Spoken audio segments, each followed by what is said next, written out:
ஷனா master. அனைவருக்கும் வணக்கம். விதியை வடிவமைத்தல் என்ற புத்தகம் தாஜி அவர்கள் எழுதியது. அதிலிருந்து ஒவ்வொன்றாக பார்த்து கொண்டு வருகிறோம்.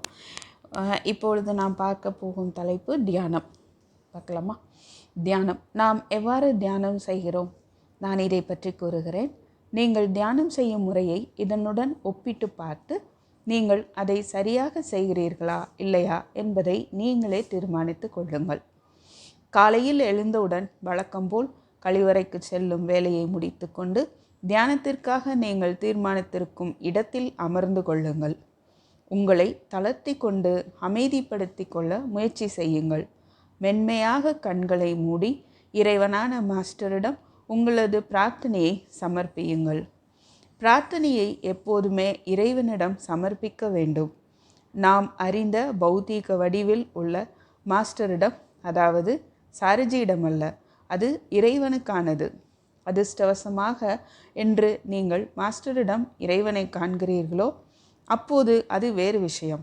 ஆனால் அவ்வாறான அனுபவமின்றி அவரை அவ்வாறு அழைப்பது என்பது, யாரேனும் ஒருவர் நான் இறைவனை உணர்வதே இல்லை என்று சொல்லி கொண்டிருந்தால் அது எவ்வளவு மோசமாக இருக்குமோ அதை போன்றே ஆகும். அவராவது நேர்மையாக தன் கருத்தை கூறுகிறார் எனலாம்.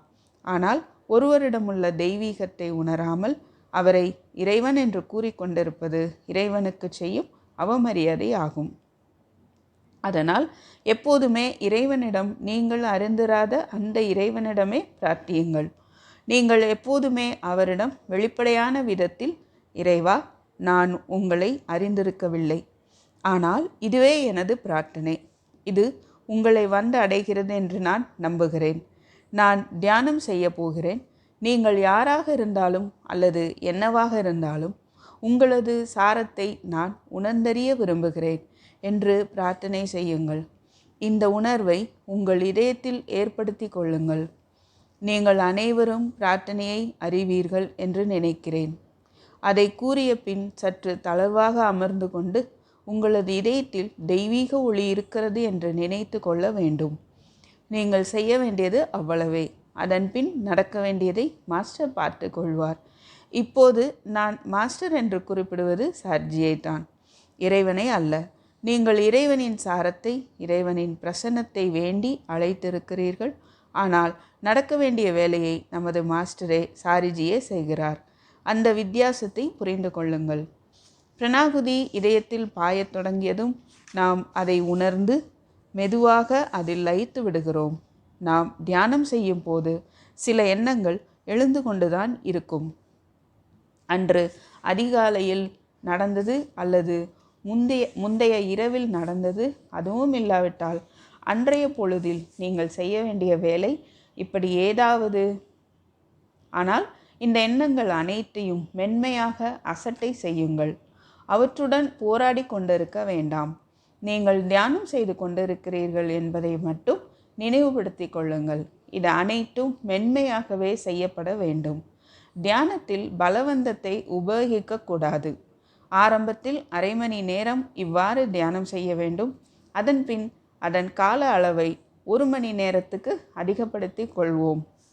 தியானத்தை நிறைவு செய்ததும் 5 அல்லது 10 நிமிடங்கள் அமர்ந்திருந்து தியானத்திற்கு பின் உள்ள உங்களது உள்நிலையை கவனித்து நீங்கள் உணர்ந்ததை அனுபவித்து பார்க்க வேண்டும். அந்நிலை தனித்தன்மை வாய்ந்ததாக இருக்கும். தியானத்திற்கு முன் உள்ள நிலை, தியானத்திற்கு பின் உள்ள நிலை இரண்டும் வெவ்வேறு விதமானது. அந்த மாற்றத்தை உணர்ந்து பாருங்கள். அது மிகவும் சூட்சுமமாக இருக்கும். இந்த மாற்றத்தை கவனித்து இதன் வித்தியாசத்தை உணர்ந்த பின் அந்நினைவிலேயே நிலைத்திருக்க முயற்சி செய்ய வேண்டும். ஒரு கருமியின் மனம் அவனது செல்வத்திலேயே லயித்திருப்பதைப் போல நீங்களும் தியானத்திற்கு பின் ஏற்பட்டிருக்கும் உள்நிலையில் லயித்திருக்க வேண்டும். தியானத்தில் அமர்ந்திருந்த நிலையிலிருந்து மெதுவாக எழுந்து உங்களது உள்நிலையை தக்க வைத்து கொள்ள முயலுங்கள். இதை எப்படி செய்ய போகிறோம்? 3 சிட்டிங்கள் எடுத்துக்கொண்டு தியானத்தை ஆரம்பிப்பது மட்டும் போதுமானதா? தினமும் ஒழுங்காக தியானத்தில் அமர்வது கூட போதுமானது அல்ல என்று நான் நினைக்கிறேன். நாம் அதைவிட இன்னும் அதிகமாக ஏதாவது செய்ய வேண்டும். என்ன செய்யலாம்?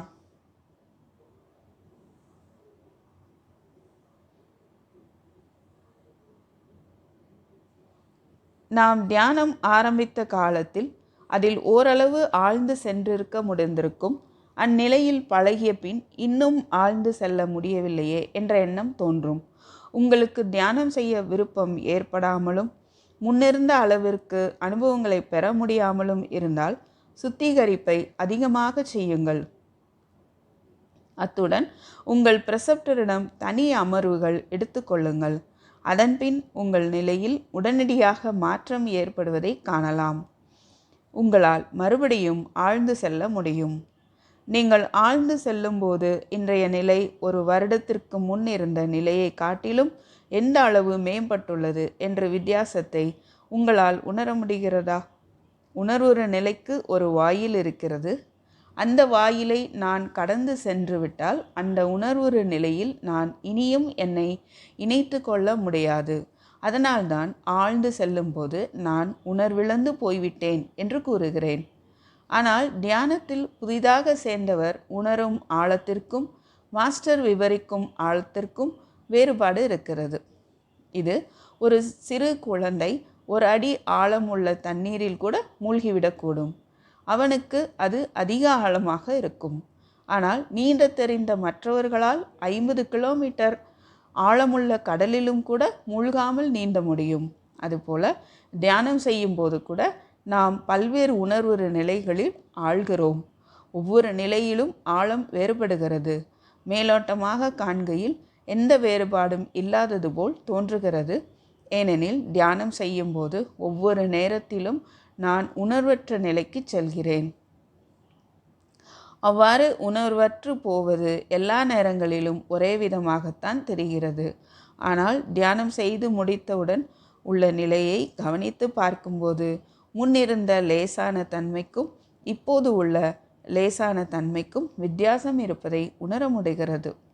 ஒரு தடவை அது 1945ஆம் வருடமாக இருக்கலாம். ஒளி உலகத்தில் ஒரு பெரிய ஆரவாரம் ஏற்பட்டது. பாபுஜியின் உணர்வுறு நிலையை பற்றிய ஒரு கருத்து. அதை கூறியது சுவாமி விவேகானந்தரோ அல்லது வேறு எந்த மகானோ எனக்கு இப்போது நினைவில்லை. ஆனால் அது யார் என்பது இப்போது முக்கியமல்ல. ஆனால் அவர் பாபுஜியின் உணர்வுறு நிலையை பற்றி என்ன கூறினார் என்பதே முக்கியமான விஷயமாகிறது. அவர் பாபுஜியை புகழ்ந்து இவ்வாறு கூறினார்: உங்கள் உணர்வுறு நிலையை கவனியுங்கள். எந்த மனிதரும் இதுவரை இந்நிலையை அடைந்ததில்லை. உங்கள் உணர்வுறு நிலையின் அடிமட்ட நிலை எந்த அளவு உயர்வாக இருக்கிறதெனில் இதுவரை இவ்வுலகில் பிறந்த உன்னதமான எந்த மகானின் உச்சக்கட்ட உணர்வுறு நிலையும் உங்கள் அடிமட்ட உணர்வுறு நிலையை கூட தொட முடியாது. இந்த பரிணாம வளர்ச்சியைத்தான் நாமும் அடைய விரும்புகிறோம்.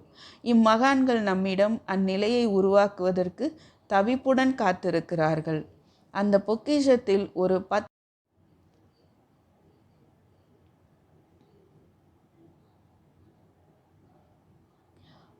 10% நீங்கள் பெற்றாலும் கூட ஒரு பரிசு சீட்டில் $2 டிரில்லியன் வென்றதற்கு சமமாக கருதலாம். அதுவும் கூட அதற்கு நிகரானதல்ல. அதனால் தியானத்திற்கு முக்கியத்துவம் கொடுங்கள். நீங்கள் நன்றாக தியானம் செய்வதற்கு உங்கள் மனமும் இதயமும் ஆழ்ந்து ஓய்வுற்றிருக்க வேண்டும் என்று நான் திரும்ப திரும்ப கூறி வருகிறேன். உடல் அளவிலும் ஓய்வு அவசியமானது. ஆனால் அது ஆரம்பமே. ஒரு சோர்வான மனம், சோர்வற்ற உடல், சோம்பல் மிக்க மற்றும் மந்தத்தன்மையுடைய உடல், சுறுசுறுப்பின்மை, இவை அனைத்தும் உங்களை எங்கும் கொண்டு செல்லாது. விழிப்பு நிலையை அடைவதற்கு உங்களுக்கு உடற்பயிற்சி அவசியம் என்றால் அதையும் தினந்தோறும் இப்பயிற்சியுடன் இணைத்து கொள்ளுங்கள். வெளியில் சென்று சற்று நேரம் மெதுவாக ஓடிவிட்டு வந்து தியானம் செய்யுங்கள். பிரணாகுதியை பெற ஆரம்பித்ததுமே நாம் விழிப்புணர்வுடன் எனக்குள் ஏதோ ஒன்று நடக்க ஆரம்பித்து விட்டது என்று கூறிக்கொள்ள வேண்டும். ஒரு பிரசப்டார் நமது ஆன்மீக முன்னேற்றத்திற்காக நமக்கான பணியை செய்ய தொடங்கியவுடனாவது நாம் வெளிப்படைந்து அதை உணர்ந்து கொண்டு அதை கேட்டாற்போல் நம்மை ஒழுங்குபடுத்தி கொள்ள வேண்டும். இதை எப்படி செய்ய போகிறோம்? 3 சிட்டிங்கள் எடுத்துக்கொண்டு தியானத்தை ஆரம்பிப்பது மட்டும் போதுமானதா? தினமும் ஒழுங்காக தியானத்தில் அமர்வது கூட போதுமானது அல்ல என்று நான் நினைக்கிறேன். நாம் அதைவிட இன்னும் அதிகமாக ஏதாவது செய்ய வேண்டும். மீண்டும் அடுத்த பதிவில் சந்திப்போம். நன்றி, வணக்கம்.